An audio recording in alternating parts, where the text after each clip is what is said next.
एक समय की बात है। एक राज्य में एक राजा राज्य करता था जो काफी बुद्धिमान और प्रतापी था। लेकिन उस राजा की एक आंख और एक टांग नहीं थी। राजा के राज्य की प्रजा राजा से काफी संतुष्ट थी, क्योंकि राजा अपनी प्रजा का बहुत ध्यान रखता था। ऐसे ही एक बार राजा के मन में ख्याल आया कि वो अपनी एक तस्वीर बनवाए जिसे वो महल की दीवारों में लगा सके। मंत्री जी, हमने अभी तक अपनी एक भी तस्वीर नहीं बनवाई है जिसे हम महल में लगा सकें। जी महाराज, ये तो आपने बिल्कुल सही बोला। आप राजा हैं तो आपका चित्र तो इन महल की दीवारों में लगना ही चाहिए। ठीक है मंत्री, अब ये तुम्हारी जिम्मेदारी है कि तुम देश विदेश से महान चित्रकारों को यहाँ बुलवाओ जो हमारी अच्छी सी तस्वीर उतार सकें। जी महाराज, ऐसा ही होगा। सुना है हमारे महाराज अपनी तस्वीर बनवाने जा रहे हैं। हाँ, यही मैंने भी सुना है। पर हमारे राजा तो एक आंख से अंधे और एक टांग से लंगड़े हैं। भला इनकी तस्वीर में क्या मजा आएगा। अरे धीरे धीरे बोल और अपनी हंसी जरा संभाल कर रख। कहीं किसी ने सुन लिया ना तो इसे दीवार में चिपका देंगे।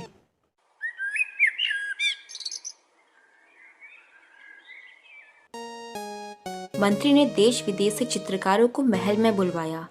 सारे के सारे चित्रकार बड़े खुश थे, क्योंकि वो जानते थे कि जिसकी भी तस्वीर राजा को पसंद आएगी उसको भारी इनाम मिलेगा।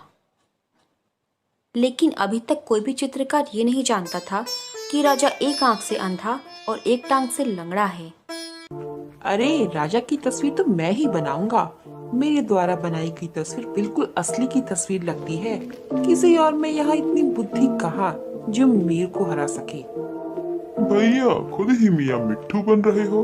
हम क्या यहाँ हलवा खाने आए हैं? हम भी चित्रकार ही हैं और राजा की तस्वीर कौन सबसे अच्छी बनाएगा वो तो देखते हैं। थोड़ी ही देर में राजा चित्रकारों के सामने आ जाता है और सभी चित्रकारों को ये पता चल जाता है कि राजा विकलांग है।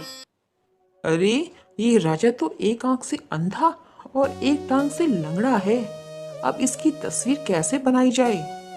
अगर तस्वीर में राजा की कमजोरी को दिखाया गया तो राजा कहीं हमें दंड ना दे दे। हाँ, तुम सही कह रहे हो। हम भला इस राजा की क्या तस्वीर बनाएं? इसमें तो सर से लेके पांव तक बस कमी ही कमी दिख रही है। तो भला तस्वीर सुंदर कैसे बनेगी? हमारे दरबार में आप सबका स्वागत है चित्रकारों। आप सब जानते ही होंगे कि आपको यहाँ किस कार्य के लिए बुलाया गया है। जो भी चित्रकार हमारी सबसे सुंदर तस्वीर बनाएगा उसे हम इनाम और ढेर सारा धन देंगे। ये सब सुनकर सारे चित्रकार चुप ही रहे।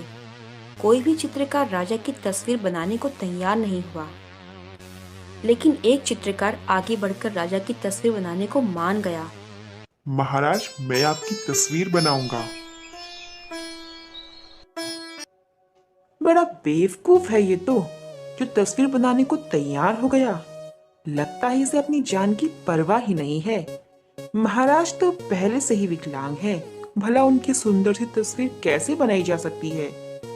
हाँ हाँ, है तो बड़ा बेवकूफ। खुद को बड़ा महान समझ रहा है। खैर, हम भी देखते हैं कि ये क्या बना कर देता है और कैसी सुंदर तस्वीर बनाता है। इतने सारे चित्रकारों में केवल एक ही चित्रकार हमारी तस्वीर बनाएगा और बाकी चित्रकार इस योग्य नहीं कि हमारी एक सुंदर सी तस्वीर बना सकें। खैर, तुम हमें काफी बुद्धिमान लग रहे हो।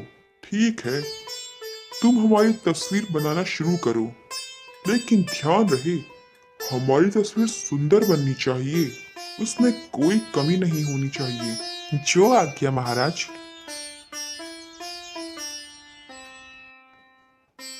चित्रकार ने महाराज की तस्वीर बनाना शुरू किया और सारे चित्रकार भी इसी इंतजार में थे कि ये चित्रकार आखिर तस्वीर सुंदर कैसे बनाएगा।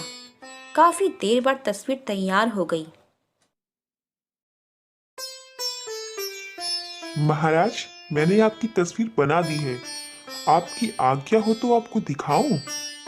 बिल्कुल, हम इसी समय का तो इंतजार कर रहे हैं। लीजिए महाराज आपकी तस्वीर। अरे वाह, इससे सुंदर तस्वीर तो कोई हमारी बना ही नहीं सकता था। अरे क्या बनाया है इसने जो राजा इतना खुश हो गए। देखते हैं हम, चलो चलो। ये देखो इस चित्रकार की चित्रकारी। राजा की तस्वीर देखकर सभी हैरान हो गए। चित्रकार ने अपनी बुद्धि का इस्तेमाल करके राजा की सारी कमजोरियों को छुपा लिया। उस चित्रकार ने एक ऐसी तस्वीर बनाई जिसमें राजा एक टांग को मोड़कर जमीन में बैठा हुआ था और एक आंख बंद करके अपने शिकार पर निशाना लगा रहा था। इस चित्रकार की चित्रकारी से हम बहुत प्रसन्न हैं। इसने हमारी सारी कमजोरियों को बड़ी चतुराई से छिपाकर हमारी एक सुंदर सी तस्वीर बना डाली। लेकिन यहाँ पर आए कोई भी चित्रकार में ये बुद्धि ही नहीं है।